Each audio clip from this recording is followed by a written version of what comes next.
What's up, Buff Nation, and welcome into the Buff Blitz, the Wednesday podcast between Buffs News Weekly and David Talks Buffs. I'm, of course, joined by my co-host, David. David, how is your night going? How is your week going after that loss on Saturday? How are you doing overall?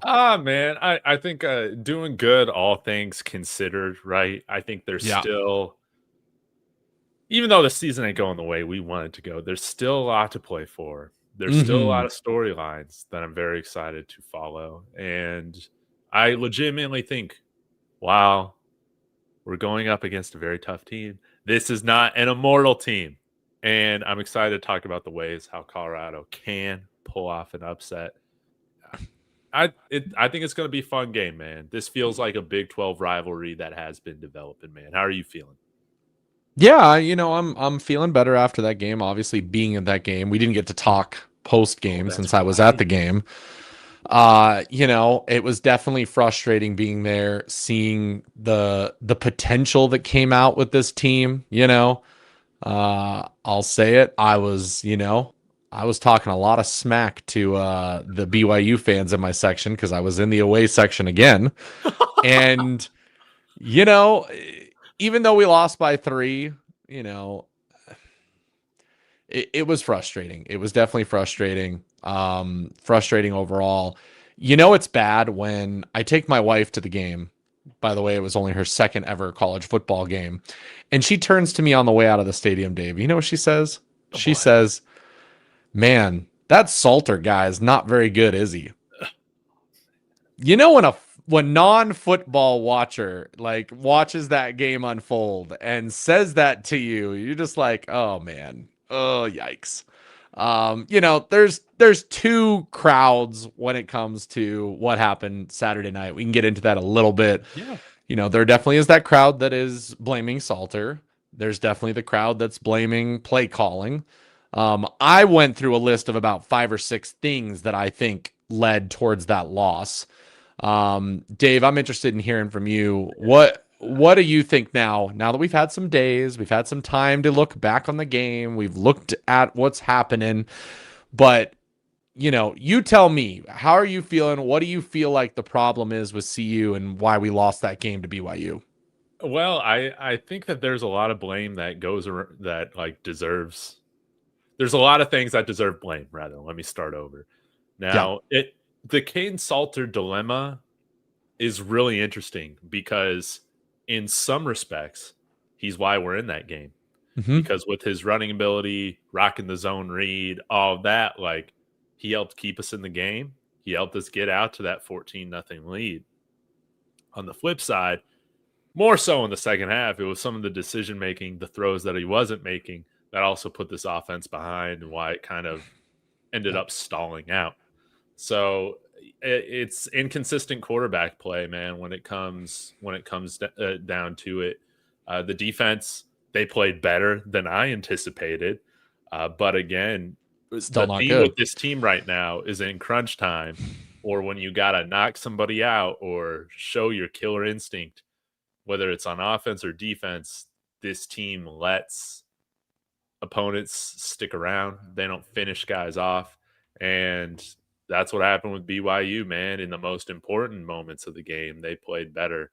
Even though I think CU came out and gave an effort that I was a little bit I was happy with their effort. Obviously wasn't happy with their execution. I think some people are treating this like a Stanford game or something like that. But it's like, I didn't see us quit in this second half. We're just not that good. I think that's it, man. I just don't think we're very good right now. This picture is 1,000 words, Dave. This is the CU Buffs under prime. We can't finish games. We can't finish games. I mean, just look at this. I mean, that's 6 different games that we end up losing where we're either tied at the very end of the game or winning at, obviously the Stanford game's completely different. You're up 29-0 in the second half. That should be a win. Oh my God. Up 21-17 in the third against BYU with plenty of chances to win that game. Close game against Kansas. Can't close that out. Close game with Arizona. Obviously the K-State game last year with the last drive for K-State. Like, you look at these games and we're in a lot of games against good teams. Good teams. I count at least 3 ranked opponents in these set of games that we could have won, and they could have been statement victories for Colorado. And instead, we're looking at a Coach Prime team, in 3 years that is 15-15, I believe is now the record. You take those 6 games that we should have won, like guaranteed, you should have won all 6 of those games. And all of a sudden now you're looking at a team that's 21-9, like record, and probably has been ranked for 2 years, probably is playing in a Big 12 championship last year. I mean, it's a lot of pain. It's a lot of pain for CU fans the last couple of years, not compared, I will say, to prior to Coach Prime. We're not going to be that podcast here that's, saying that Coach Prime needs to go. Anybody that wants to do that can feel free to walk out the door, because they have no clue as far as what Colorado's been through. But that's a lot of pain. It's a lot of pain. And I know a lot of fans, any time that I criticize Coach Prime and this staff, there's always those people that come in here and say, well, without Coach Prime, you'd be back to 1-11. And yes, like, I do not want Coach Prime fired. I want to see him see this thing through. I think he can still get much better as a coach, right? But I, like, as a CU fan, we know what a 4, 5, 6 win football team looks like, man. We've had a lot of those seasons. And I think, like, right now, for the most part, this team looks like a team that's been coached by Carl Durrell, Mel Tucker, Mike McIntyre, like these types of teams. And right now it's about fighting for bowl eligibility. I think that one thing that's kind of encouraging, in my opinion, with Coach Prime is, especially last year, I think that we saw our football team get better throughout the year. We saw guys get better throughout the year. That's been great. I think right now we're seeing our offensive line get better every game. That's awesome to see. So as opposed to maybe starting hot, remember Mike McIntyre's last season here. It's when I was at school at CU. You start out 5-0 and then you lose 7 straight. Like, I don't see that happening here at all. So yeah, I still think that bowl eligibility is on the table. We're talking about the Big 12, man. If you bring it and we just clean up a few things, we're going to be right in there. Like, I absolutely believe it. But we need leaders from this team to step up. I think the one thing that I'm a little concerned about, and I talked about this on Monday, is that I'm not as much concerned about Caden Salter's like inconsistent quarterback play. Like, when you remove the emotion out of it, like, that's just kind of how he is. That's how he plays. He's not going to be the precision passer that's always making the best reads, but his athleticism can help make up for that. But I think I absolutely hated his post-game press conference. Bad body language again. Kind of this attitude of, woe is me, or, my head was messed up from being benched. It, like, does not take any personal accountability for why that could have happened. And it it really, I think, tops the potential of this team as long as he's the starting quarterback. And with the offensive line looking as good as it is, I think if this game wasn't on the road, I think there'd be much more of a serious conversation about throwing Julian Lewis out there for his first start. Because now I can kind of see it, man. I can kind of see why people haven't trusted you fully, and the staff hasn't trusted you fully when you're going out making comments about, I'm just trying to be the best leader possible. But all that kind of messed with my head. Dude, that's not what you want to hear from your starting quarterback. And Dave, I would have understood had he said that after the Wyoming game. Like, he played amazing against the Wyoming game. So what? It didn't affect you then? Like, the first game after coming back from being benched? Like, it's 2 games later that all of a sudden now that's a comment that gets brought up? I mean, it's just not something you want to see there. Very telling, by the way, what Xavier Hill said today in his press conference, which something we should probably talk about. Xavier Hill, and I quote, "The leadership on this team can definitely use some work. We lead by example in our own room." Oh, man. Oh, my God. Oh my Like, do God. people not understand that there's stuff that we don't know about that is not in the public limelight? Like, there is a reason that Caden Salter was benched, Dave. And I don't care what anybody says online. I don't care what any, uh, online coach or anybody says that Salter is this better guy and he's really good and it's not his fault. And we just keep making excuses for him. But there is something going on in that locker room.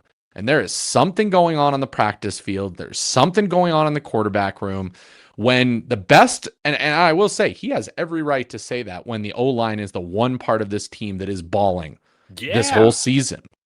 I mean, they're giving him, by the way, 4+ seconds each time he drops back. Dave, by the way, the other stat that came out today that's making its rounds at social media, and I want your thoughts, expected points lost to sacks taken in the Big 12. Colorado leads 27.6 points that were lost on the board due to sacks. So that's like being in field goal range, taking a sack that pulls you out of field goal range. That is exactly what that does. And Colorado has 27.6, Dave. That is the difference between a 2-3 team and a 5-0 team, because that's enough points to swing almost every single game, including the Houston game and what Staub was able to, not accomplish in that one. When you hear those two things, I mean, what are your thoughts on what's going on with this quarterback room and perhaps what should, happen with CU going forward? I just hope it's something that we learn from, man. I think, I think that maybe even the program itself took Shador and Travis for granted. Mm-hmm. And I think we did coming into the season saying, hey, this is a better team, even though we lost these two dudes, right?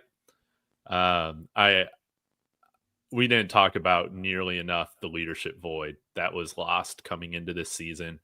And if you're going to go in the transfer portal and get a guy, you have to make sure everything is vetted, that you're dropping NIL money, collective money on guys that are going to come in and continue the culture.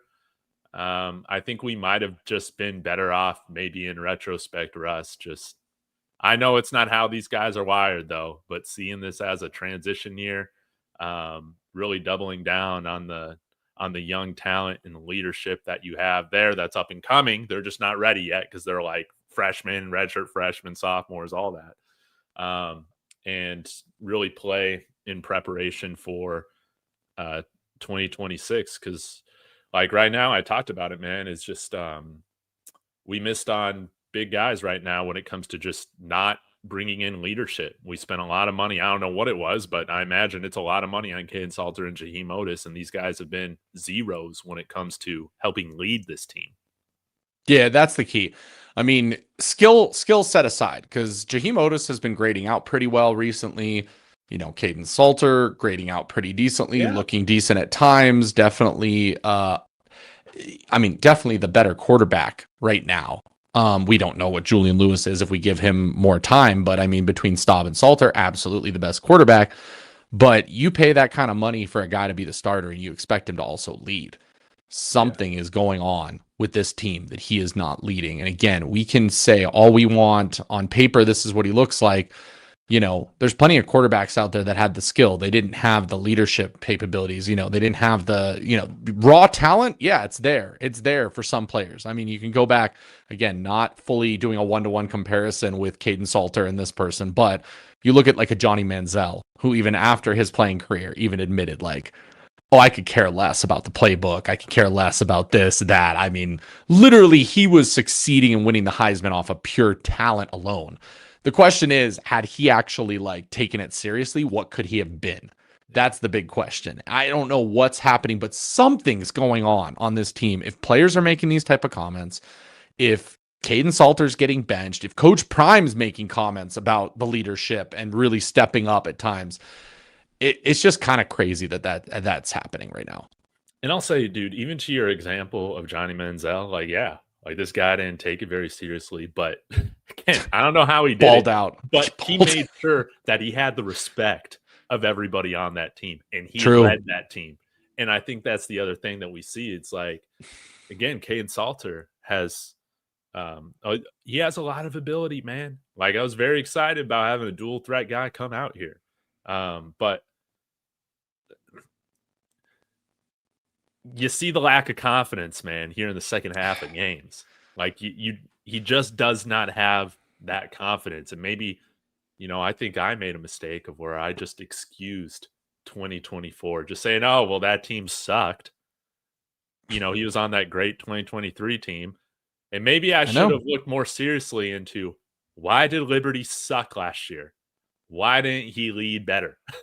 Because I think now in retrospect, dude, that's like one of the things I should have realized, man, was that maybe we shouldn't be taking quarterbacks straight from losing programs to come in here to lead a team to a Big 12 championship.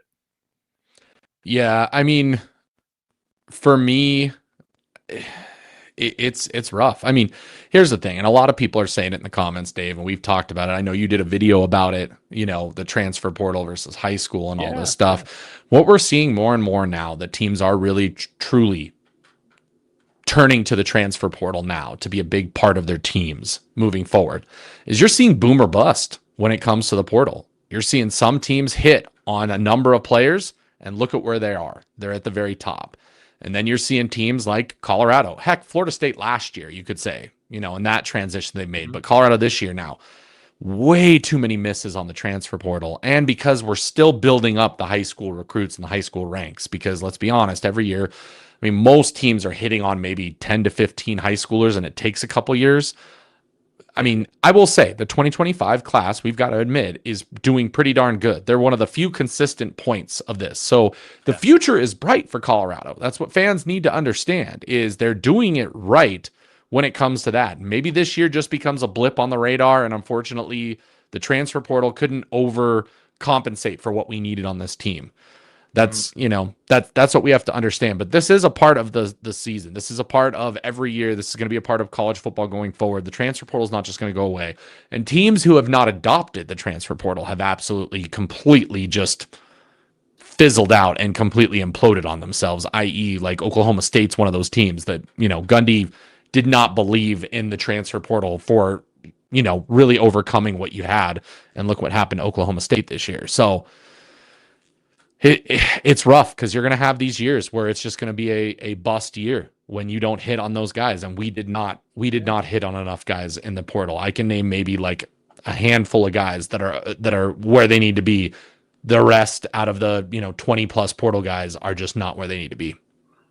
Yeah, looking back, I mean, this kind of, in terms of a leadership void, this was very similar to 2023. And yes, again, we had a lot of young, promising players still coming up here. But again, like you have to have your veterans lead. And I think that one thing that I think we've learned a couple times now is that maybe you can't build the core of a culture through transfer portal veterans, man. Like, you just can't do it. That needs to be homegrown. And that's what I'm excited about with a lot of the guys that we got in this 25 class. Like, I think that they're going to be cornerstones of this program. But yeah, imagine, if we had more Jordan Seatons here, maybe you can have a culture strong enough to bring in some guys, maybe not necessarily at the quarterback position, but other big time transfers like Jaheim Otis that can kind of be put in line, so to speak, in terms of the expectation by the other players. And again, I still think this defense has tremendous ability. Better than the 110th ranked defense in the country right now. But Tafik Bayard, who's been here for not even a year, he's like the main leader on the team right now, him and Arden Walker, I guess, right? But we just don't have enough leaders and accountability on that defensive side of the ball. Can we talk about the difference between a leader and a non-leader and what Tafik Bayard said after that game? Yeah, break it down, Russ. They ask him about the 3rd and 17 play. And he literally does not make excuses. He doesn't blame the coaching, even if the coaching was probably to blame on that. What does Tafik Bayard say? He says, Buffs fans, I'm sorry. That is on me. Like, that is leadership to a T. Take full responsibility for what's going on. Apologize, figure things out, and keep going on. Yeah. Okay? Keep going on. And getting to see him do that was exciting for me. I'm glad that he has a little bit of eligibility. I have a feeling he'll come back another year if he has that eligibility, because I don't think he's there. So I think that's good news for Colorado, because I think another year, who knows, TJ Branch could be your starting safety opposite of Tafik Byard. And I like a TJ Branch, Tafik Byard in year 2 starting, safety room. Now the question is, because let's be honest, the two biggest positions that need to be changed massively are the cornerbacks and the linebackers. And the question is, how are you going to fix those two rooms? And are you going to be able to fix those two rooms? That's the biggest question. I don't know if you can fix it in season. No. We can't fix it. It's over with. I mean, This is who we are. This defense is who we are, Dave. And I will give props for as bad as they are. We will say that they are going to be bad every game. It is just a fact. They did enough with how poor they are to get Colorado the victory against a ranked BYU. Yeah. Like, I will go back to that every time. Yes, the defense is straight cheeks, but they did what they had to do in the moments that they had to do it. Like, coming out of the second half, getting that stop. When you're up 14-0, you give the defense a chance to go up 21-3. At the end of the game, CU had two chances to win that game, and they weren't able to offensively. So I'm like, I get it. The defense is horrendous, guys. Trust me. The defense is absolutely horrendous. But we were still having a chance to win that game. And my big thing is, and I get it too, play calling, it wasn't good. You got to overcome for it. Like, whatever Shador did the last 2 years, again, now we're realizing more and more of like how big of a deal that was, because between not having an offensive line and, again, not having good play calling, he was like, screw this.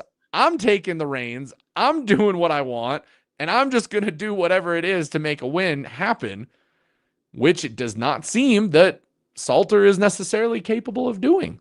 I don't know. Yeah. I just don't know if he's that kind of, like, he just hasn't shown right now that he's that type of guy to put the team on his shoulders.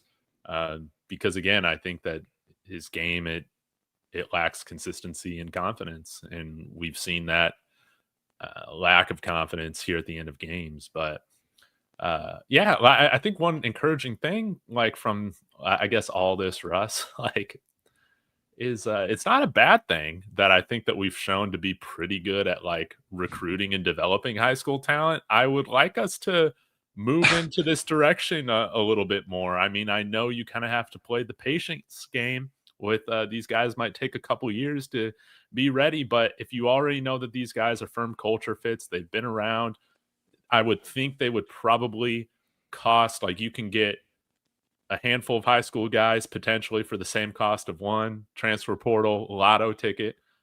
Maybe there should just be a little bit more roster balance when it comes to that, because I'm trying to think, like, dude, if we can get Jordan Seaton and Julian Lewis, if we try hard enough, man, we can get anybody. And if we put emphasis on it, man, like, we had the 38th ranked high school class last year with 15 guys. That's insane.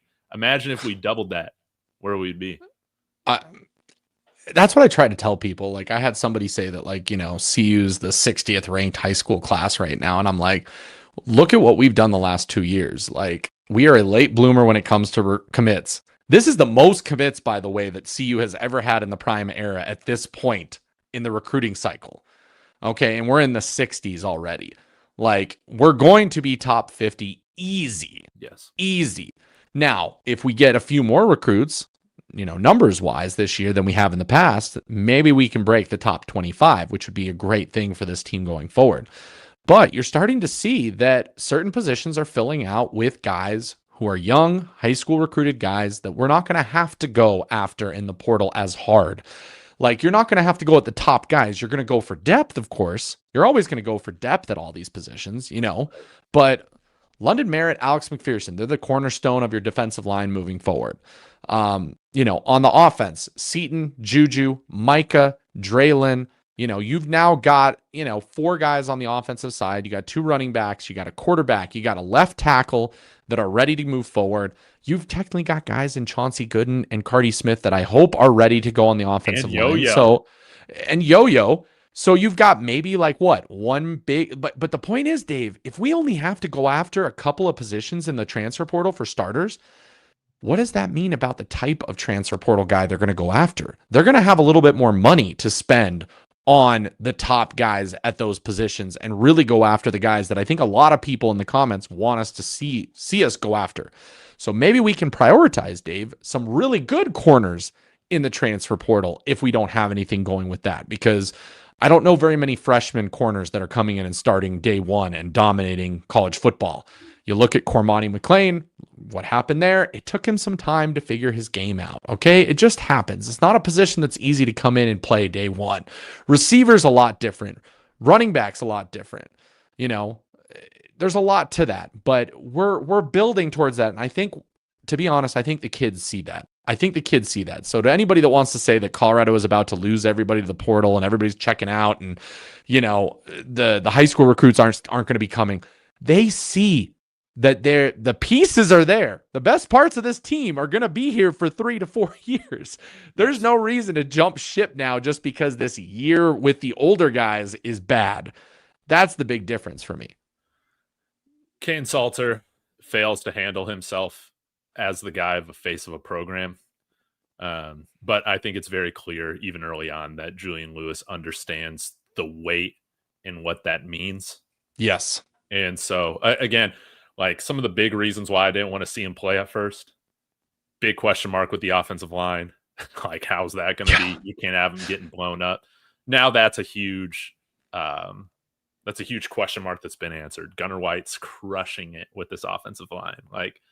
And so really it's just at this point, when is the staff going to feel comfortable put him out there? I think, again, I'm not going to question the staff on it right now. I would imagine that once Julian's ready, regardless of how Caden Salter plays in a certain game or whatever, that he's going to be out there. And Darren, this comment, I always bring up Indiana. I think the big difference is, I'll say it every time. Curt Cignetti, he knows his talent. Like, that dude is finding diamonds in the rough in the portal. And it's the reason why he turned around Indiana. I'm trying to tell that to people. The portal is a tool to turn around programs quicker than in the past. Because remember, Dave, back in the day before the portal, it was always a coach needs 4 years minimum before you even think about firing them, because you need to bring in your own guys. You need to allow time for development. That's not the case anymore, because coaches are getting fired in year 2 and 3 now, because the teams are saying, well, you got the portal now. You need to be able to figure out talent much quicker and compete rather than losing every single game every year, because that shouldn't be happening. There should be turnaround to teams much quicker. And then high school is used to eventually create long-term success. Portal is more short-term success or failure, as we're finding out. I think he's done a great job building culture, and he's hit on a lot of guys that have fit into it. And again, with the quarterback position, I think they brought in the number 1 quarterback out of last year's transfer portal, and he's also a tremendous leader. So when you combine with those things, you're going to have success. Curt Cignetti has crushed it with his evaluation. Yeah, 100%. Okay, Dave. Well, we've talked about the BYU game. It's unfortunate. I think it's time to turn the page. We've got to look forward to this weekend. We're heading down to Texas again. Fort Worth, baby. Good old Fort Worth, going back to TCU where we made some good memories. I have a feeling that TCU and their coach are going to be looking for a little bit of revenge from the upset that kind of kicked off a bad period for TCU football that has now come roaring back. Yeah. Roaring back. TCU has got a team down there. Although this past week, they weren't able to close out against ASU. There were some... you could call it holes, you could call it, weaknesses in the TCU team that I thought, we were going to see. What are your initial thoughts about this TCU game and what could potentially happen for Colorado going into TCU? Well, Josh Hoover very good quarterback, one of the better quarterbacks of the Big 12, coming off a bad game, man. I think he had 0 touchdowns and 2 interceptions, if I remember correctly. And yeah, couldn't get the job done there at the end of the game. So, on one side of things, hopefully we're able to still catch him in a slump. However, I imagine that this team's going to come in really focused. But TCU, their offense is on fire right now. I mean, I think they're averaging around 37 points a game. The one thing that's I think could go in our favor is that their defense sucks too. So if our defense continues to step up, and again, they don't need to play elite, but hey, if they're able to, kind of contain a TCU offense, maybe to the likes of how they somewhat contained BYU, then they should have an opportunity to win this game because our offense should put up points. Now, will they be able to take advantage of those opportunities? Who knows? But this is a team that's given up a ton of yards on the ground, rushing. I think that's where you try to attack them, although their passing defense isn't that great either. So, but I think we got to take pressure off of Caden Salter coming into this if we're going to have a chance, man. Give the ball to Draylon Miller and our running backs. Yeah, I would agree with that, Dave, and I would agree with your assessment. I think BYU's defense was better than TCU's defense. So that does bode well for the offense. Now, the problem is I think that TCU's offense is better than BYU's offense. So if we're talking about a potential CU upset of TCU, it's going to come because of a shootout and the defense just doing enough, maybe getting a turnover. I will say that Josh Hoover is, like you said, threw 2 picks last week. He's got 4 picks on the season. Last year, he threw 10 plus picks.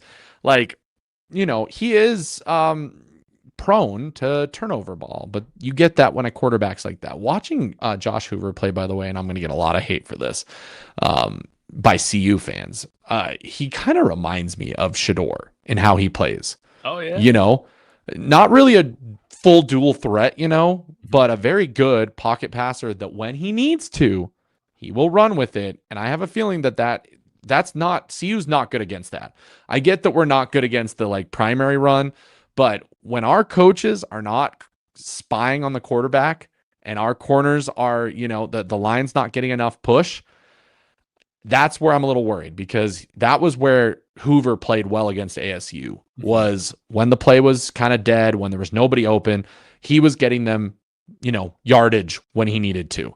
And so that reminded me a lot of the way that Shador played, hang in the pocket to the last possible minute. When there's absolutely nothing available, I'm taking off. So I just feel like this is going to be a shootout if Colorado has a chance. If the offense is not able to do what they need to do, this could get bad very quickly. Very bad, very quickly. Funny enough, we actually do run the ball at a better rate than TCU does, even per carry and just overall yards per game. So that is encouraging, man. If we can get them in passing situations, maybe we can see what this edge group can do, right? I still feel very good about this edge group, but they just haven't had the opportunity to really tee off, pin their ears back, go after it, man. So if, again, they're going to pass the ball around, that's just kind of who they are. But if we are able to make them a little bit more one-dimensional, that can help things. They're actually, as much as our secondary, Russ, has gotten torched, we're just slightly above average or below average in the Big 12 when it comes to our passing defense. TCU's is actually even worse. I think they got one of the worst passing defenses in all of college football and definitely the Big 12. So maybe this is a nice bounce back game for Caden Salter and the offense. If they're able to get out to a hot lead, man, I think that's imperative to having a victory. I just don't see us right now coming back on the road in the fourth quarter with who we got playing quarterback. I just don't. So it's important to get out to a lead and keep it. Yeah, I mean, that's the key there, Dave. I mean, this is the chance. I mean, if Caden Salter wants to ring the bell, wants to, answer the call of everything that's happening this week, This is your chance to do it. And you absolutely have the ability to do it with who you're playing. Screw whatever the defense does. Go out and ball. Don't care what they do. Just ball out. You win, you lose, it doesn't matter. You can at least show that you are where you're supposed to be and what everybody needs to see. And he has the ability. He has the ability to do that. He has shown it. For whatever reason, there's just not consistency. I don't know why he bails out of a clean pocket. I don't know why he can't, get it to the open receivers at times. I don't know, Dave. I don't know. Is he not allowed to audible? Does he not know how to audible? I mean, that's another question. Like, that's a Would big I thing. even trust him to audible right now? Hell no. That's what I just don't get is like, if Shermer's play calls are so bad, take it under your own, like, go for it. Like, if Staub is audibling out of Shermer calls, I mean, what does that tell you? Like, what does that tell you? My issue with Shermer this past game was the fact that he just still didn't really run the ball much in the second half, or as much as I would have liked to see. I think I would right now even beg Pat Shermer to have more faith in the running game and less in the quarterback play. You don't got Shador back there. So, hey, dude, we got two running backs right now in Simeon Price and Draylon Miller, who is a revelation, who is in his element at running back, who, some of you guys in the chat, you've been spamming it for 2 years. Take your victory lap. Marshall Faulk has those guys playing great. Why don't we show the trust in that unit and put a little bit less trust in our quarterback? I know that sounds terrible, but that's how we need to play. We need to burn the clock. We need to limit possessions in order to get this win on the road. And Trickster's comment here, like, this is exactly what I'm saying. Like, I called it out on Monday. I thought, by the way, I've heard people say that BYU's coaching was really good last weekend. I don't think it was. It didn't make sense to me, Dave. The quarterback runs were working just like they were against Georgia Tech. Keep running that until it doesn't work anymore. Instead, they went to pass happy mode the whole game. And sure, they had some success because of penalties. And again, they were penalties, but it wasn't like Bachmeier was throwing the rock around like he was, the best quarterback in college football. Like, there was a lot of questionable stuff there. I would hope that TCU comes in and absolutely just dominates our defense, which again is why I'm telling people the only way we're competing in this game is if the offense plays almost perfect and scores at least on 90% of their drives at this point. Yeah, like 90%. They got to score a lot, man. I think in order to stay in this game. But again, you can limit that a little bit by if you have long drives. Like, we've been able to punch in some long drives this year. Mm-hmm. Run the ball and put your receivers out there that are going to block the best man right now. Again, I think we got to get simple. We got to stick with what's working for us. And, sometimes, man, these teams that we face in the Big 12, they're like, man, we do not care if you know that we are running the ball. We are going to run over you.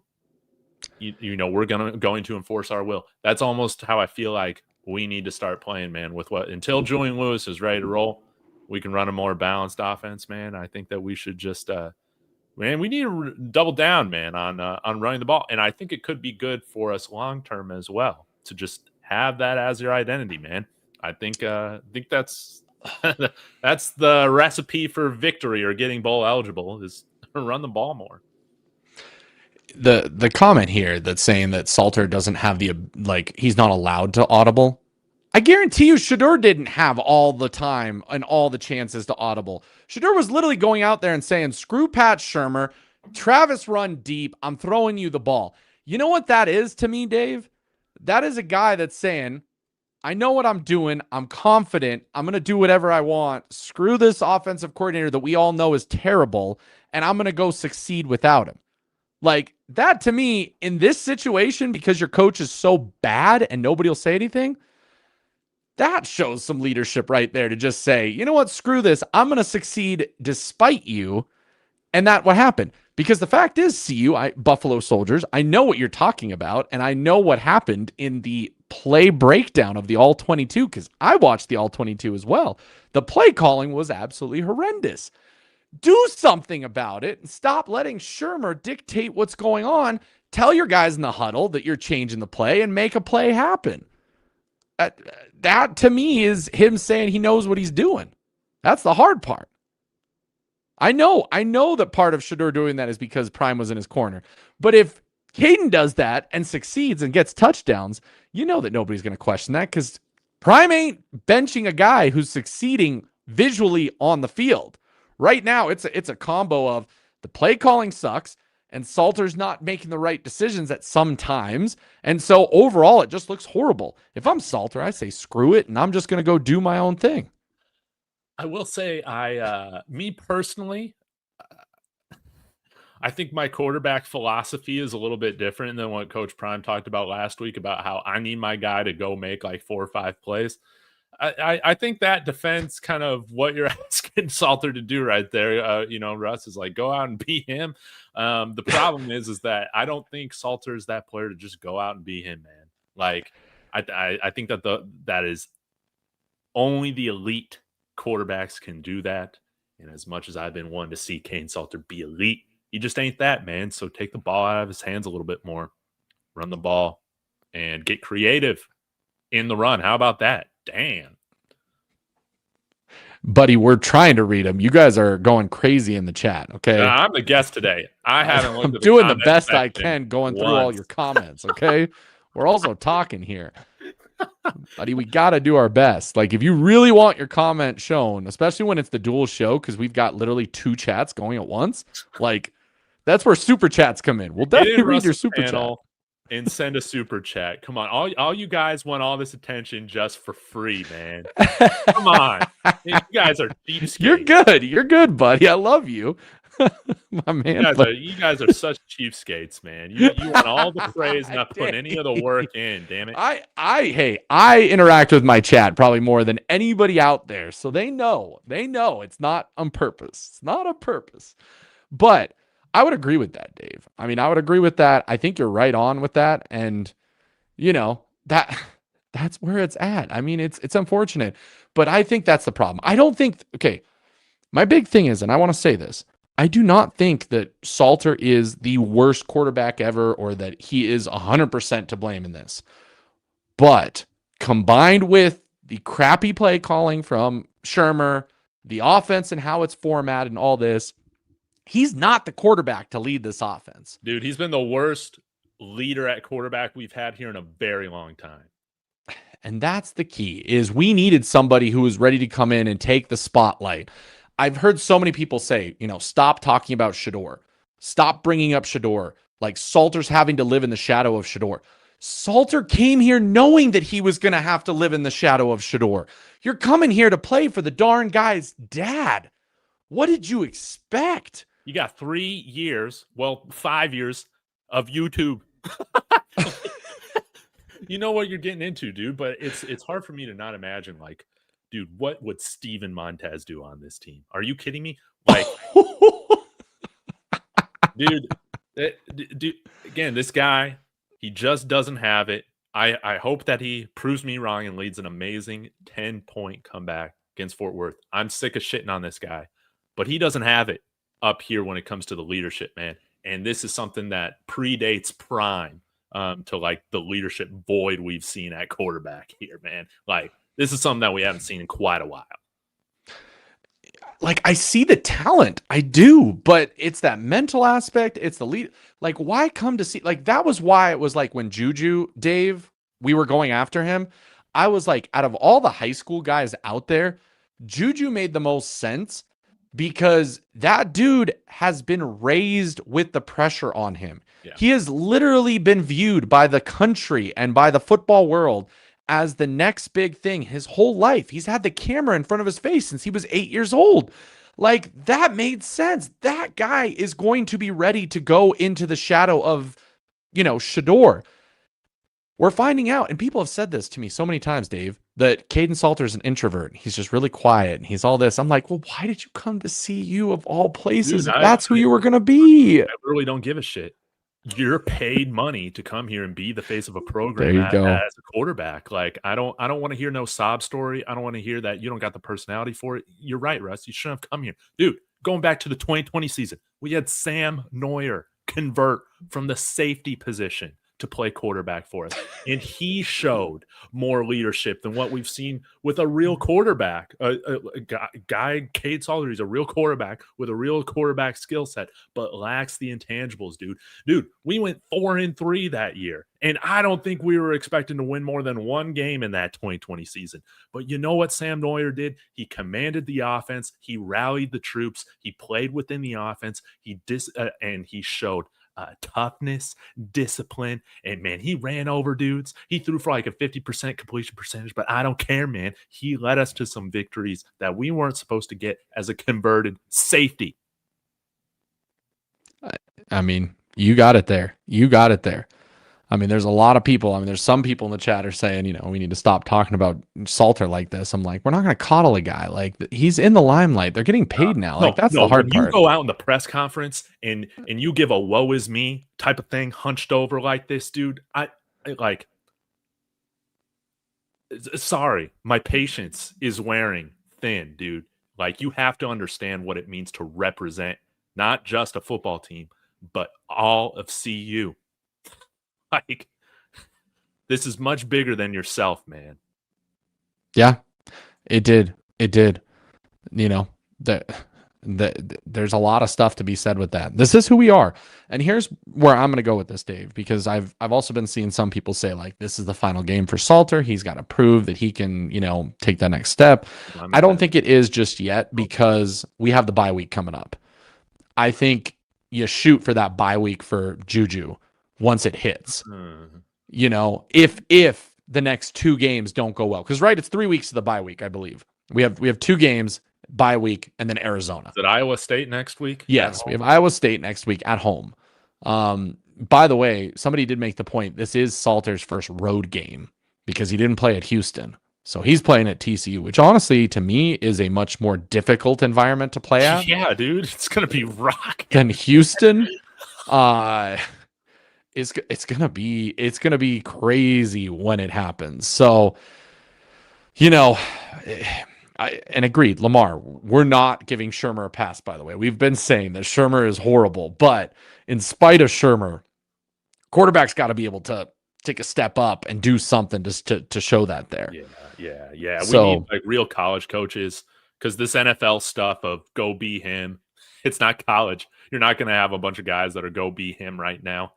Maybe at Georgia, maybe at Ohio State, but that you can name the amount of teams that are filled with 22 hims on one hand, man. Like, we need some real college coaches to come in here, man, and help elevate these guys. Cam, yes. Sorry, that was not what I was calling out. Both Dave and I have called out the people who are chirping at K-Salt as pieces of trash. Yes. They're kids. Don't go and at them. I hate when I tweet things out, by the way, Dave, where I'm not even being that negative about somebody. I'm literally just making observations, and somebody in the comments of the tweet will at the player, and I'm like, stop. Okay, they will see that stuff even without you adding them, but adding them is not going to help anybody, including them, and it's not going to make a point at all. Like, leave them alone when it comes to that point. Don't go directly into their DMs and say they suck, say they need to move, say they need to do all that stuff. Like, that's different, okay? Don't go directly to them and say that stuff. I'm not saying he's a bad person, a terrible person, a narcissist, anything like that. Right now, with what he has shown, he's just shown that he's just not cut out to be the leader of this football team. That's why his leash is going to be short. That's exactly it. And, you know, to this comment too of like, good luck if he goes pro. I mean, it's true. I'm telling you right now, I'm sorry to say it, but Salter's pro,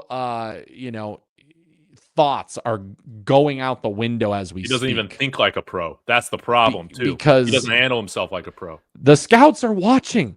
The scouts are watching. Well, here's the problem. I mean, that's just the problem with fandom in general. I mean, everybody is commenting at different players all the time. No. And it's stupid to do that. It's stupid to message out to these kids. You don't think they know that they're messing up? Like, what? But like directly, tweeting and like cursing them out and doing all this stuff, that's trash stuff.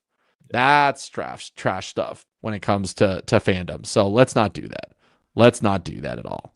So, okay, back to TCU, Dave. Let's talk impact players.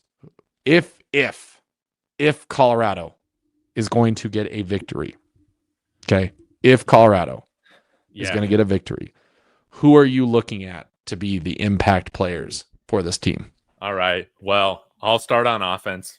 Dude, it's got to be Draylon Miller, man. I am so happy with how he looked at playing running back, dude. I didn't think it would look this natural for him. He looked fantastic. I don't know if we're getting Simeon Price back this week. Let me know if you know, but right now I'm saying Draylon is going to be that guy because I'm assuming we're going to miss out on Price this week. So let's feed him the rock. Let's get him involved in the running game, in play action, in the passing game as well. He's man, that was great to see him with a couple catches, with a handful of rushing yards. I think in order for us to get the upset, we got to chew the clock. We got to have some long drives. Mm-hmm. That means, Russ, man, we're not throwing the rock around, man. We're running the ball. We're running the ball at a good rate. Over 6 yards a carry last week against BYU. Now, hey, we broke it down last week. They didn't exactly have the best competition leading up to this game, BYU, but still, that was a team that was holding their opponents to where they should have been, being a good defense at 44 yards a game. I forget what we ran for. I think it was like over 170 yards or so. We did a great job. So let's do that against a defense that is now giving up over 130 yards a game. And that is TCU's running defense, man. So let's go do that. So Draylon Miller, and I guess you could say the offensive line, man. That's our key. Okay. On my side, I would have said Draylon Miller, but I will change it up for this purpose.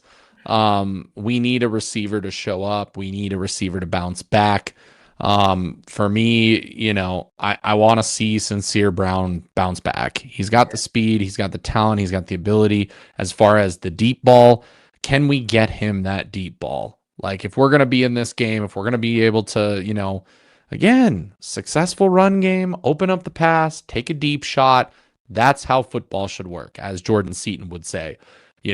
Play action to deep shot with Sincere Brown. I need to see it. If Draylon's doing his job, if Mike is doing his job, and the offense is looking better with the run, that should open up that pass. So Sincere Brown needs to have a big-time game this week for sure. Yes. And on defense, shoot. X factor. We need Amari McNeil, man, to have like a statement game, man, up there in the front of the line, man. We need to be making Josh Hoover uncomfortable. If we can get rid of his space to step up in the pocket, also if we can shut down some of those run plays, that would be fantastic. So in order for us to give our secondary a chance, man, we need to be getting pressure, and we need to be stopping the run. It starts with the defensive line. Amari McNeil, please have the game of your life. If you have the game of your life, Amari McNeil, we win this game. That's how confident I am in you. I agree with that. I like that. For me, I'm going to continue. I think, the defensive line is where we are good at. So for me, I'm going to go with the freshman. I'm going to go with London Merritt. Had a great game against BYU. I think he continues that against TCU. If we're going to contain TCU and their quarterback, Hoover, we need to get to the quarterback, Dave. We need to get to the quarterback. We got to BYU a couple times, but that was about it. Of course, the 3rd and 17 needs to be completely thrown out. Can we get that better? But D-Nice is right here. I mean, Coleman and Merritt need to be in there a heck of a lot more. Yes. And we need to figure that out.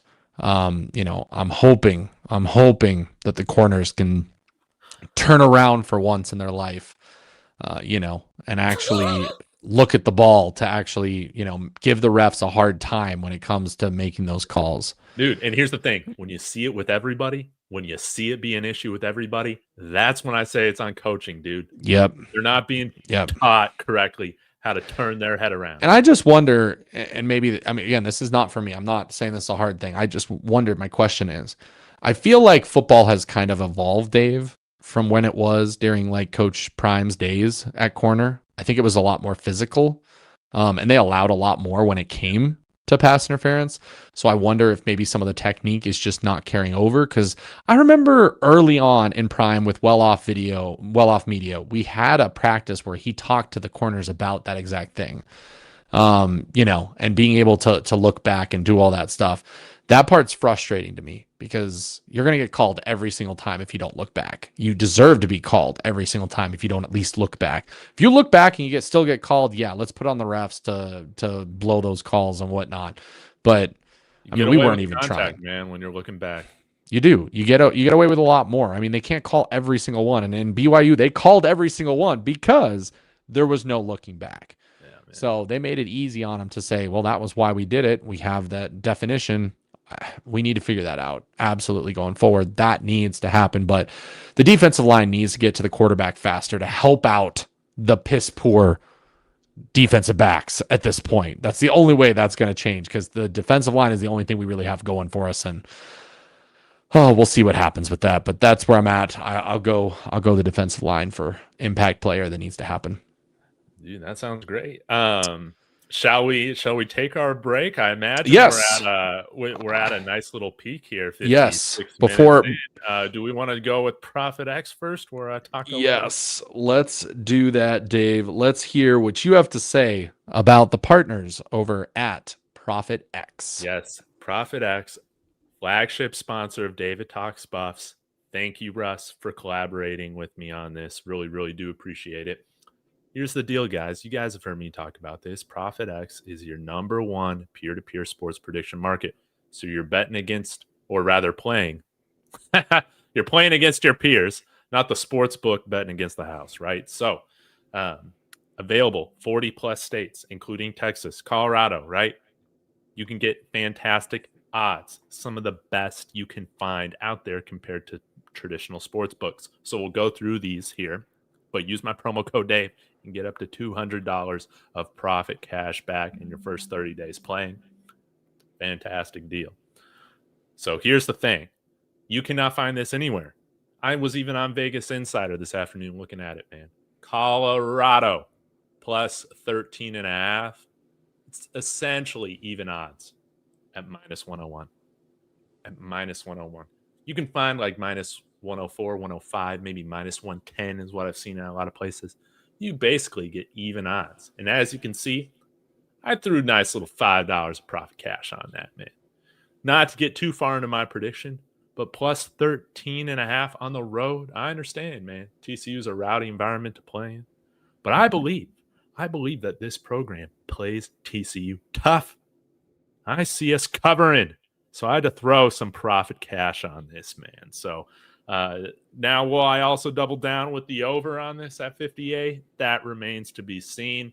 But also you can get some good odds, as you can see here on, I might have to throw $3 or so, as I did here on just the money line on the plus 420, man. That's nice too. So we'll see. Do I got to verify my location? I think I do, because it's not going through. But anyways, guys, join me on Profit X. Thanks, Russ.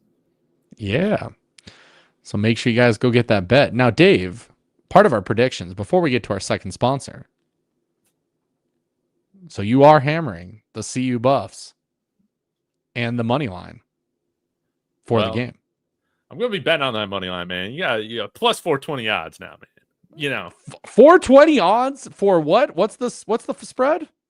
For minus 13.5 plus. Oh, jeez. Okay. Yeah. Guys, this is where I was like, because last week I told the BYU fans, by the way, I was right. I told the BYU fans who were like, oh, I'd put my mortgage on the CU game, but I don't bet because, we don't bet in Utah. I said I would not touch this game with a 10-foot pole because I did not feel like either team, you could tell anything about them. CU, who knows what was going to happen with K-Salt coming back. And then BYU had not played anyone. And I'm sorry to say, but BYU's defense did not look like the best defense in the country, as I was told. So the fact that Colorado still covered, by the way, the spread, you would have won had you hammered CU and not BYU. So all those people that put their mortgage down are now without a house. This game, 14.5, and that's how much you could win if that hits.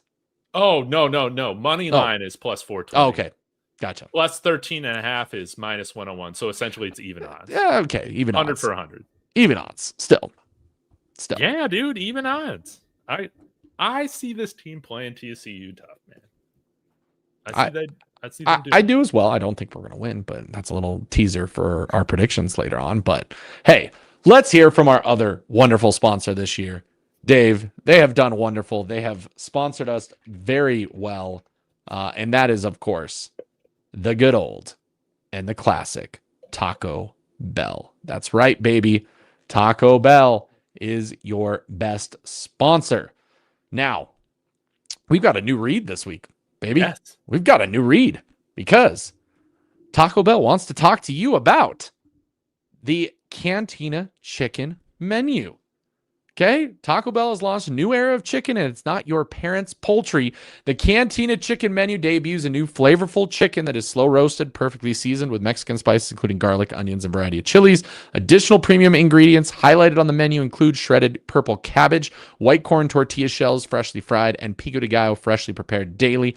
Try the amazing shredded chicken in a crispy white tortilla with cheese inside and out, wrapped in a burrito with fresh purple cabbage and pico, or inside of a Cantina chicken quesadilla for an unforgettable meal. However you like it, you'll never do chicken the same way again. Get yours today at your nearest local Taco Bell. It's all over the country, of course, the Chicken Cantina menu. And then don't forget to go ahead and add on that Buffs box. So go get yourself a Chicken Cantina taco. Get yourself your Buffs box. Get yourself your Jordan Seaton, the franchise, who, by the way, this week spoke again. Yes. He's not going anywhere, guys. He hears you guys and the terrible Buffs fans out there that think he's transferring and keep posting that online. Just stop it. If you're a Buffs fans, you do not need to be posting that. They're sticking around. They're in it for the long run. Go get your franchise cup. And CU Taco Bell is a proud sponsor of CU Athletics and will be donating $1,000 to the Golden Buffaloes scholarship for every CU touchdown, including 3 touchdowns last weekend. Yeah. Hopefully we get a few more this weekend. Buffs love the Bell, Sco Buffs, and Liv Moss.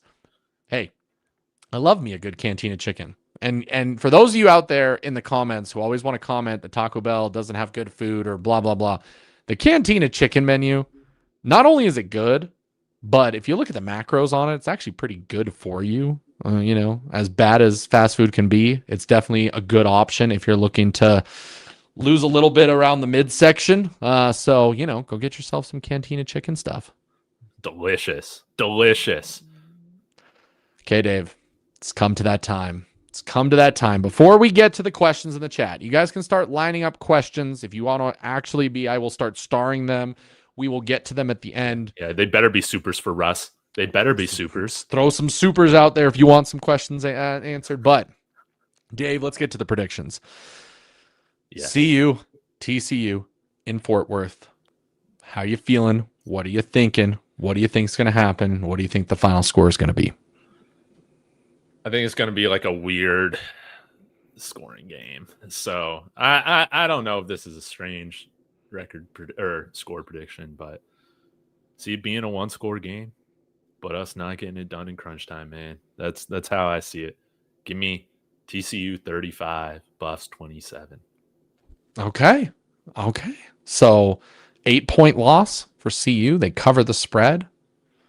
If that happens, Dave, what are your feelings going to be after that game? Hell, we might be a quarterback away from making a bowl game.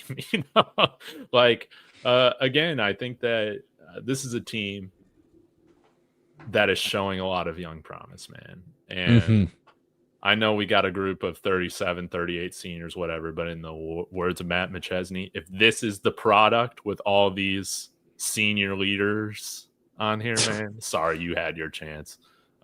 It's time to lean into the young guys, man. So yeah, hopefully this isn't a blowout. If it is by halftime, I could see us putting in Julian and just rolling with him for the rest of the season. But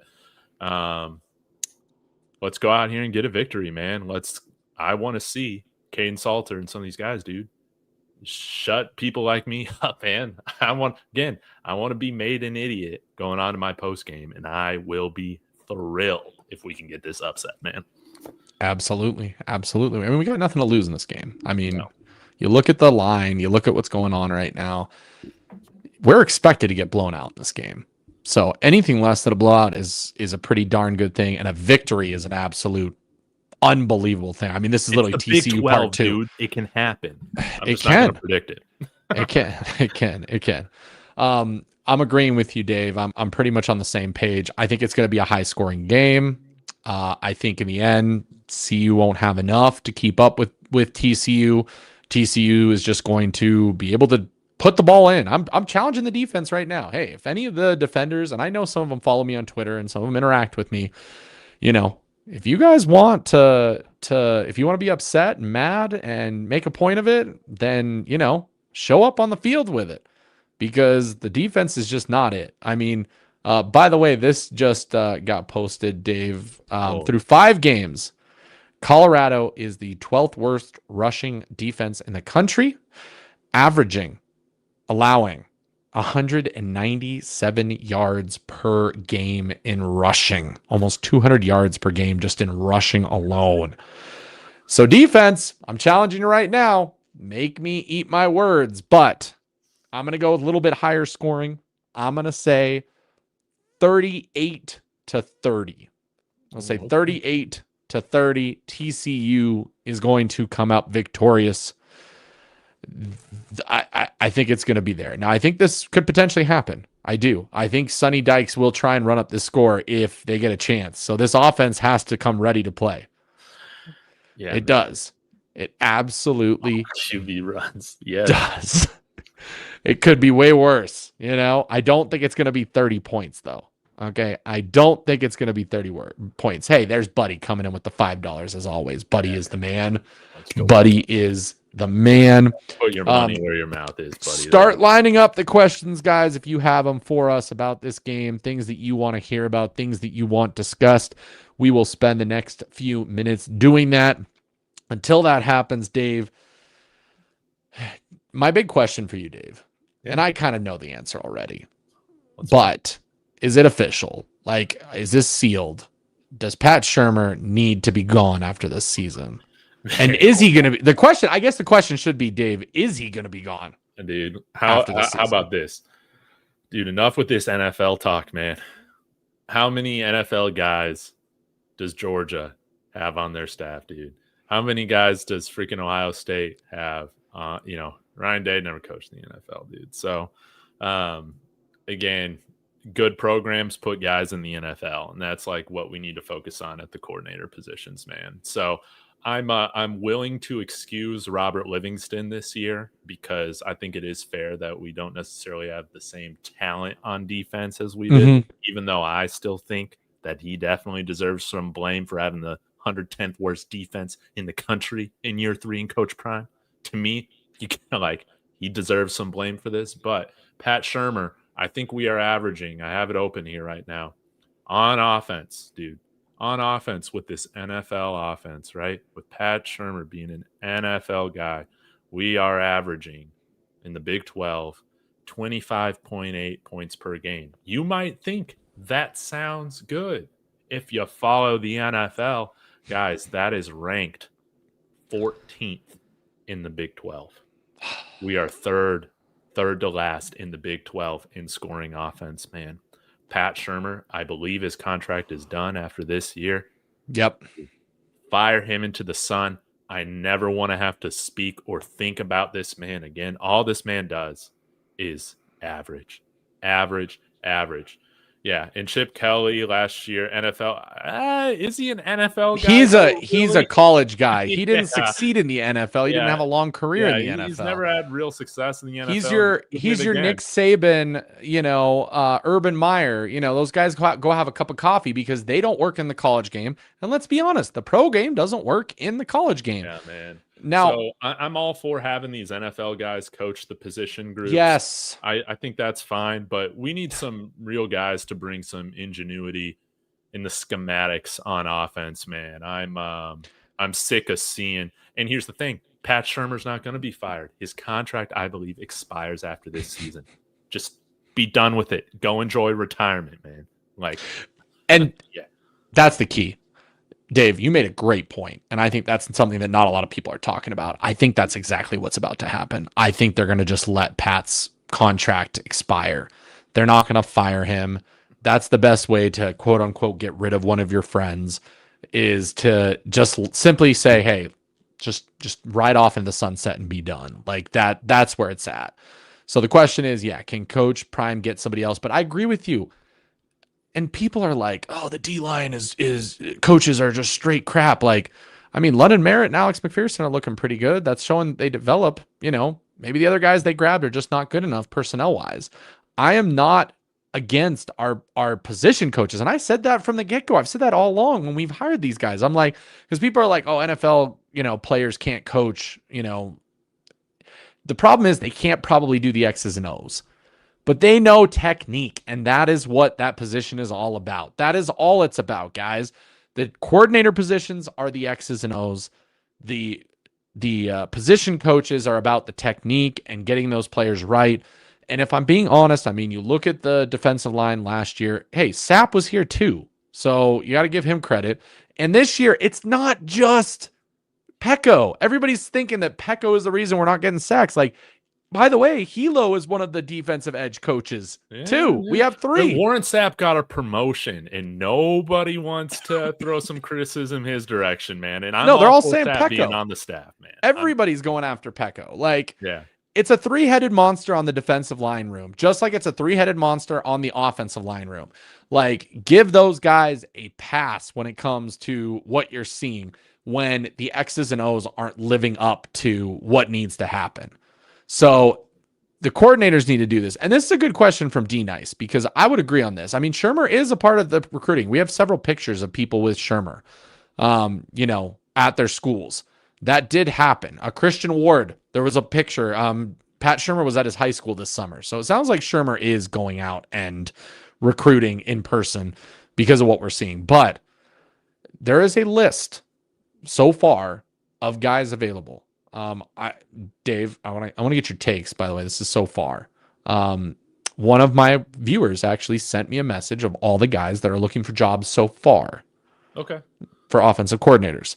The first and foremost, of course, UCLA, Tino Sinceri.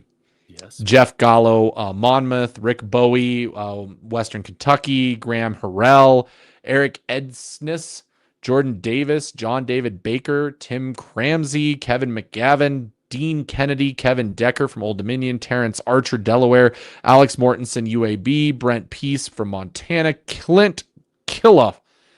There's a lot of coaches out there. There's going to be more. There are going to be head coaches that are going to be available when it comes for OCs for Colorado. And we need to go into the well. We do not need to rehash the same thing we did. Right, Dave? I mean, that's the key. We can't rehash NFL only type guys. Yes. Yeah. Man. I wish we could have gone out, hired Brian Hartline like a year ago. That would have been great. But he's the OC, at Ohio State now. He would have been tremendous. But I think John David Baker, where was he last at? That's ECU. That is interesting. That is very interesting. I also love the idea of having a play caller with that quarterback mindset. John David Baker has. Yeah. I would rather go get somebody from a program that they've either had success already calling at the G5 level. I know a lot of people brought up the North Texas guy, whatever that could be cool. But I'm still one of these guys of like, hey, if you want to take a chance on somebody in college, they might not have a ton of play calling experience. That's okay. It's college. But if you think and come from an innovative program, I'm about that. So hire somebody from Oregon, from Ohio State, from LSU, a program like that. Hell, even Sark isn't exactly the hottest coach right now out in Austin, but still, somebody who coming from a program that's had success at the offensive level in college football, even a Kenny Dillingham disciple, right, at ASU, that could be very interesting. Because remember, Coach Prime wanted to hire Kenny Dillingham originally from Oregon until he got that ASU offer. So I would like to go in that direction. I know it didn't work out with Sean Lewis. There are a lot of reasons why that didn't happen. But again, like I think that we know more of what we want now. I would imagine that Coach Prime is I think that he's a better coach than what he was 2 years ago, man. The record might not show it, but I think with some of these decisions, he has gotten better at them. And again, you're not always going to hit on every coordinator hire. You're just not. Pat was a safe hire. He was what I think we needed after the whole Sean Lewis debacle. And our offense was fine last year. It was fine. We got a Heisman winner out of it. But in order to get the potential out of all these guys, we need somebody that is that's innovative. And that's the thing. Yeah, Coach Prime hires based on relationships. So call up Kenny Dillingham and get somebody out there. I think that'd be a lot of fun. Yeah. Yep. I would agree with that. And I mean, here's the thing too. It's not direct relationships, by the way. Several of his coaches, including Livingston, including when Shermer was originally hired, by the way, were hires because Coach Prime had a friend who said, hey, you should hire this. Like, there has to be some kind of connection there. They don't have to be direct connections. Prime isn't doing that on everybody. Obviously, all of the truth coaching staff came with Prime originally with Jackson State, your Hart, your Mathis, even Flea. Mathis contract done after this year? Because right now he needs to go. Man. Like, and you know what, Dave, and maybe I'm looking into this too much. Watching Mathis talk to the guys today at practice in the videos, he's looking a little worse for wear. I'm wondering if I'm wondering if he just calls it quits. Like, your position group's doing this poor. The kids aren't really responding to you. I mean, there does come a point, Dave, with some coaches that the message just doesn't get across anymore. The respect just isn't there like it used to be. It's Coach Prime's position, dude. And we don't got any of these top corners coming in yet for visits. We've had, again, you see guys not turn around their head. Maybe our corners aren't good enough. But when you start to see these themes throughout the whole secondary, dude, I think it's on Livingston. It's on Mathis. Probably more so Mathis, because that fits my agenda right now. But like, I would like to see us, hey, if we can talk about Randy Moss working with the wide receivers a little bit, how the hell can we get a NFL CB in here working with these guys? Yeah, I mean, and this is a good point, D-Nice. I forgot about this totally. I mean, Livingston was one of the only DCs that Prime could get to come in that was fine without bringing his own guys. Give Livingston a couple coaches that he can select, Yeah. Give him a DB, give him a cornerback or safety coach or something so that he can do that. I didn't like how Mathis looked today. I don't like how it's going today. I wonder what's going on. I mean, yes, Prime is pissed. Which again goes back to the whole, everybody who wants to say that, oh, by the way, Prime is going to call it quits after this year. You think after this season that we just had, he's going to call it quits and let that be his legacy of being a coach? Dude. You guys I swear, people do not understand who Coach Prime is as a person. Like, everything is out there on the sleeve, guys, for him to like show you what's going on. And this is an interesting one out of mind, because he has been to Colorado a few times because his kid has been recruited by Colorado in the past. I mean, that's a great example. And Champ does like him some Colorado. So yes, I would be absolutely thrilled. And hey, the last big two-way guy before Travis Hunter, right? Yeah. Well, I mean, Woodson too. You got to remember Woodson did a little bit, but yes, Champ definitely was. Champ was after Woodson, though. That's right? True. That's true. I get my timelines mixed up with those, but I would agree with that. I mean, they can absolutely come in with that. Ooh, I might have to get a new Champ Bailey jersey then.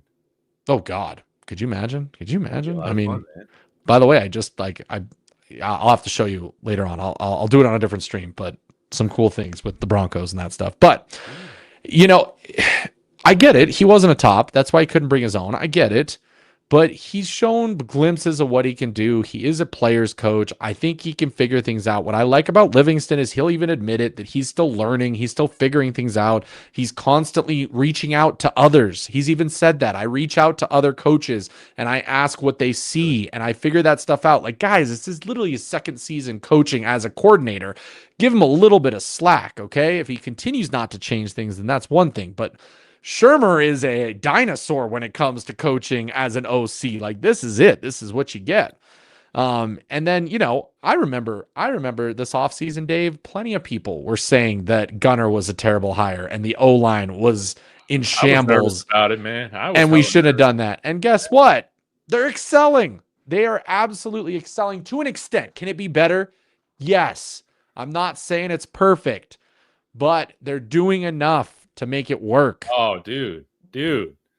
I think, PFF, take it with a grain of salt, but I think we're number 4 in pass grade in PFF. Yep. And I think we're somewhere around the middle of the pack right now in all of FBS when it comes to run blocking. Man, imagine that. I mean, it's still not good. I get that. And the tape shows it. Like, they're missing things. They don't know how to do the read option, by the way. The amount of times that they're blocking the read guy is just killing me on the all 22.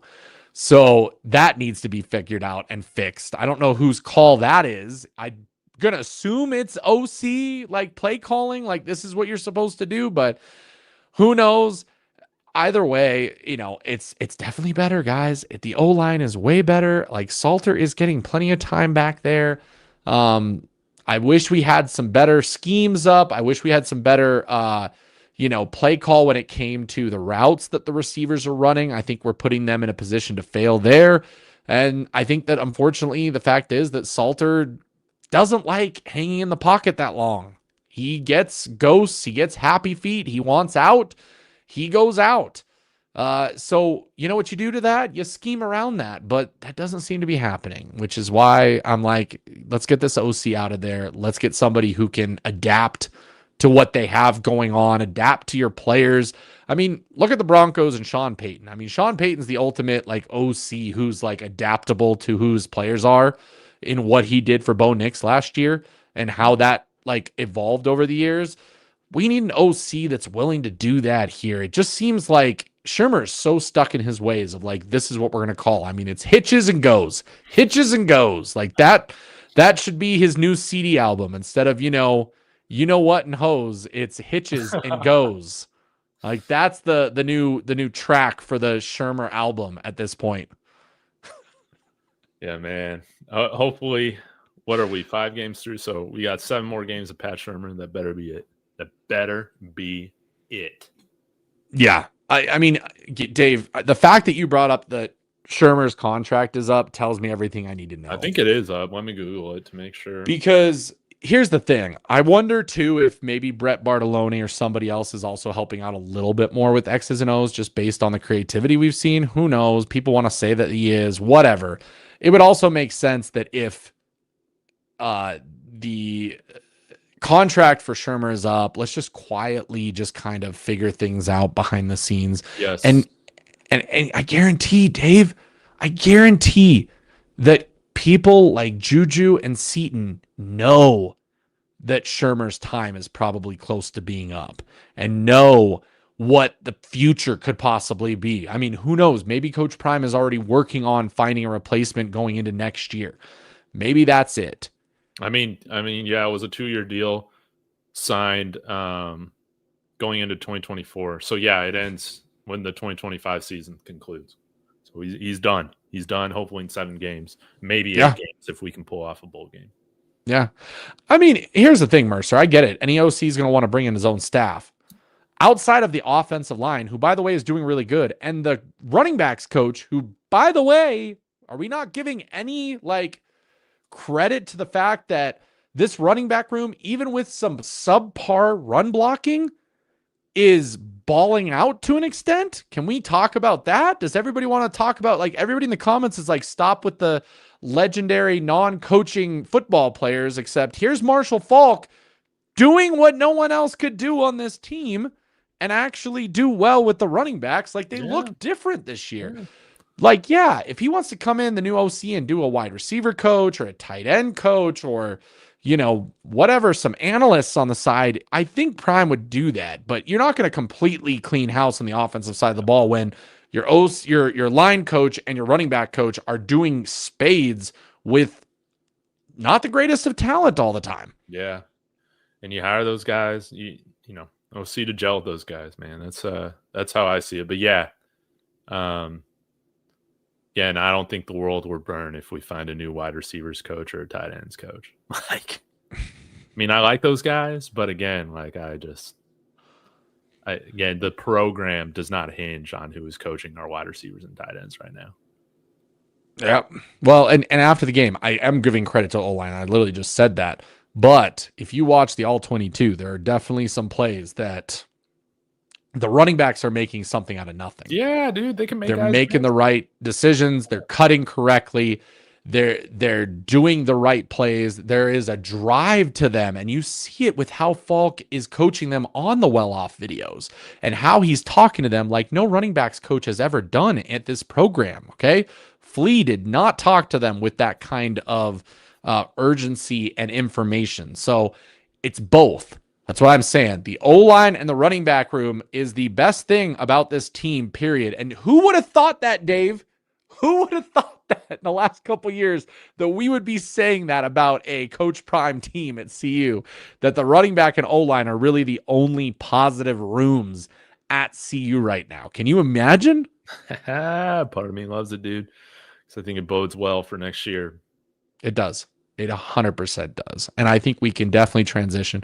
I mean, I do think this is what's going to happen, guys. I think if we struggle the next two games, if we don't pull out some victories or at least look really good against some good teams, I think the bye week is going to be the opportunity that they're finally going to say, that's it for Salter. They're going to work on Julian Lewis through the whole bye week, get an offense set for him, and move forward with Julian Lewis as the quarterback for the rest of the year. Because at that point, we're not getting a bowl game if we lose the next two. We have to win at least one of these next two to have a chance to get to a bowl game. If we're not getting a bowl game, there is no reason, I'm sorry to play Salter at that point. And you guys can admit that. There is no point in playing a fifth-year senior when you are playing for nothing in that year. What you're playing for is showing recruits out there that Julian Lewis is the truth and that the future at Colorado is looking extremely bright, and you're the next piece that's going to change that going forward at that point. But I think that's where you're at that point. Yeah, man. I hope this team goes and shows some fight, man, pulls off this big time upset. I would be so happy. So happy. And then that would be awesome going into Iowa State, man. Playing confidently, going in, feeling amazing. But they got to show it before I'm going to start to predict it. Yeah. No, I know. And guys, let's not crash out over the next several weeks. Okay, the future at CU is bright. Guys, Yep, and focus on the future of this team. Focus on what that's going to be going forward. I'm telling you, they're locked in. They're ready to go for the future. They're not just going to automatically just drop off this team like everyone thinks they are.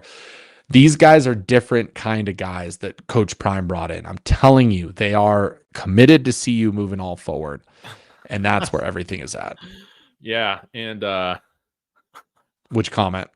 No, I'm just looking this up here, but yeah, I think it's like all these coaches that everybody in the comments wants out, man. I think Shermer, we're talking about Mathis, Coach Hart. Like, I don't remember those guys signing extensions either. So we'll see what happens with Jason Phillips, Bartolone. But yeah, there could be a lot of I think needed change and upgrades to the staff.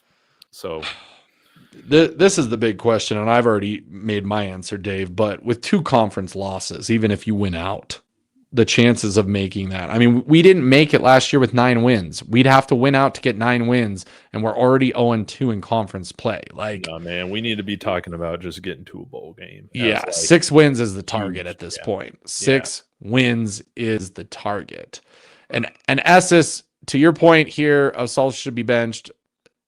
I could tell you 100 reasons that's not happening, and that shouldn't happen. Okay. Beside the fact that I'll give Salter the benefit of the doubt to kind of, get back in this, The other problem is you don't throw Julian Lewis on the road at TCU. Are you kidding me? Like that's why I keep saying it's the bye week. You give him 2 weeks of preparation for a more winnable game. Somebody said the back half of our schedule is more difficult. No, we're in the difficult part of our schedule. We've got 3 ranked opponents coming up, potentially 4 if, Arizona continues on with, doing some stuff. But yeah, like, come on, guys. Are you serious? Like, this is the hardest part of our entire darn schedule right now. Yeah, let Julian Lewis go in there against Kansas State at the end of the season and lead us West Virginia. Yeah. Yeah, I think we can beat them. I mean, they're worse than us right now. I do. Agreed. They are. And Kansas State, honestly, is worse than us right now. We are, man. Yeah. We could definitely beat them with this team right now. But the question is, do we need to? Like, what's the point if there's nothing we're playing for at that point? Why even put in the young guys and see what they can do? Yeah, we might be better. I don't know, man. At least at quarterback, we'll have to see. I haven't been a big believer in that, but let's just see. Yep. Just give stop. Yeah, dude. How about stop, dude? I wouldn't hate it. Because at least he's not going to cry on the sidelines, man. Time to live. That's what I'm saying. Is you play Salter. If you lose the next 2, then yes, the season is lost. I'm sorry. At that point, we've got how many? We got 4 games. We have to go 4-0 to get to a bowl game. Like, we have to be perfect, and you at least have that bye week. I think at that point you say, yeah, so Juju, you're going to get us to that bowl game at that point. But if Salter can pull out a victory in one of these games and look good, then I'll be back on it, and I'll say, yeah, keep riding with him through the season and see if we can get to a bowl game for him at least. So there's that. So, Dave, anything else you got for us here to conclude the night? I appreciate everybody in the chat for being here, for being a part of this. Hey, this is the key. I mean, we're still Buffs fans in the end, and that's the whole point of this show. Dave and I are Buffs fans. We're not going to jump ship. We're not going to celebrate this team losing. I see way too many. I'm not saying anybody in this chat. I see way too many people out there that get pride from CU losing because, the whole point of them is I got to be right. I got to do this. I got to do that. CU losing at this point, makes me feel good. It doesn't make me feel good. I'm a CU fan first and foremost. I want CU to succeed. I have to see what this team can be. And I still have faith in this. I'm not crashing out just yet. I'm not crashing out. Nah. But what I'll say this, Russ, this school, means so much to me. Getting my degree, one of my degrees from CU. Yep. It means so much. And one thing I love about Coach Prime is that he has helped reinstill the pride that everybody has in CU. Yes. Including the players that play for CU, man. So, again, we're outmatched talent level, man. Coming into this game against TCU, we are, man. But we play with pride. We give it our all and don't bitch and moan on the sidelines, cry in the press conference, say my head was, it's just not in the right space right now, man. Forget all that, dude. I can root for you. Hardcore. And, I want to see this team fight. I want to see these young guys start to establish themselves as the leaders of the new era of the post Travis and Shador Colorado Buffaloes. That's what I want to see. I want to see them play with pride. We've finally got a mascot again that carries that same pride, right? Mm-hmm. That's why it's like, dude, when you start to handle yourselves in ways that I think are soft and embarrassing, that reflect badly on the program, I take that personally. Some of the guys on this team, dude, they're finding out that's not going to be tolerated. Yeah, I mean that's the key, Dave. That's the key. As fans who are passionate about this team and want to see it succeed, we want the best players possible. We want them to show up. We want them to have pride and passion for playing for this team. And right now, there's too many guys, it seems like, that are throwing in the towel. I can name a handful of guys on this team, though, that aren't. And those guys are the ones that deserve better. You know, Seaton being one of them, Micah, Draylon, a couple of the other guys on the line for sure. God, Dave, the specialists. I didn't even bring this up, but I mean, you know who's tough as nails on this team that doesn't get enough, recognition, but Buck Buchanan. Not only is he doing his job, but Dave, what does he do on the one kickoff that gets returned this past weekend? Dude. He's making them pay for taking him back, man. He runs down the field and decks someone on the other team. Like, come on, guys. Where's the passion for the rest of the team when your darn kicker shows some of it more than some of the guys on this team? Like, stop blaming other people. Take responsibility. Fix this. And show up and ball out and work your butt off. Enough of this. Byard's another one. Yes, I will say on the defense, Byard is absolutely one of those guys. Dude, absolutely. He has taken wearing number 7 to heart, to personally, because he's playing just like the Shark did in number 7, man. Exactly. And Esses, I will say, you have the legendary comment of the night. You don't take a dog that won't hunt on another hunting trip.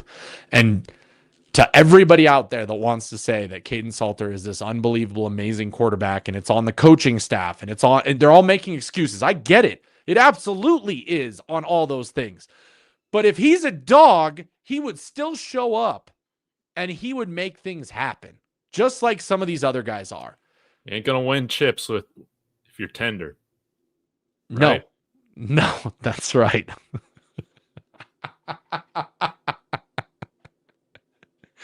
That's what happens. That's what happens. Fix it. Just fix it. Fix the darn problem yourself. That was my biggest thing as a coach, Dave. I told kids, I was like, if somebody makes a mistake, you fix it for them. Okay? You just handle your business and things will work out. Enough of this blaming outside stuff, blaming other things, being, too much of a baby when it comes to this. Fix the problem and go out there and do your damn job, in the words of Bill Belichick, and probably the only thing he provided as a football coach. Yeah. Yeah. And again, man, this ain't a sob story about Caden Salter, man. 15 years ago, he might have gotten a bag under the table or something like that, but he's at least been able to make a very nice living for himself, playing average at best Big 12 football right now, man. And that's a success story, this is why you recruit high school, because you spend way more time with these guys. They'll buy into the culture, and you're already seeing that these guys establish themselves as like leaders in the locker room, and they're fits for the system. Yep. I hope we lean a little bit more into it, man, because I think it's pretty exciting with what we've done, not really focusing on it that much. I mean, let the young kids take over, because if they want to be the ones that are going to go in and be dogs no matter what's happening around them, then let them. Let them take over this team moving forward if we don't want to do that. But this weekend is where we find out. Yeah. Who are the guys that are going to show up to Fort Worth, Texas and say, enough's enough. I'm going to do my damn job. I'm going to go out there and play my hardest, and I'm going to make an impact on this game. Coach Brian's been saying it for weeks, Dave. On every well-off, we've seen it.